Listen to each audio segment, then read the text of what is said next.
দেবী শীতলা। শীতলা অষ্টমী হিন্দু ধর্মের এক গুরুত্বপূর্ণ উৎসব। চৈত্র মাসে শীতলা মায়ের পুজো হয়।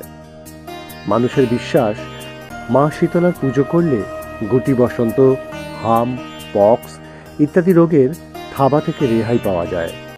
এছাড়া জীবনের নানা সংকটেও ঢাল হয়ে দাঁড়ান দেবী। নানা রকম কষ্ট থেকে মুক্তি দেন মা শীতলা। মা শীতলার হাতে থাকে ঝাড়ু। গৃহস্থের ঘর থেকে অশুভ সবকিছু দূর করার চিহ্নই হলো এই ঝাড়ু। দরিদ্রতা সরিয়ে দেবী নিয়ে আসেন সমৃদ্ধি। মা শীতলার উল্লেখ প্রথম পাওয়া যায় স্কন্ধ পুরাণে। শান্ত স্নিগ্ধ চেহারা এবং কষ্ট রোগ নাশকারী তিনি।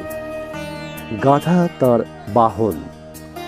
হাতে কলস, ঝাড়ু এবং নিম পাতা রয়েছে। শীতলাষ্টমী বাংলায় তো বটেই, উত্তর ভারতের বিভিন্ন রাজ্য যেমন গুজরাট, রাজস্থান, উত্তরপ্রদেশের বেশ কিছু জায়গায় প্রচলিত।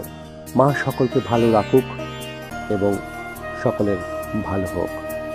দেখতে থাকুন এরকম নানান খবরের জন্য সত্যান্বেষী, সত্যের খোঁজে।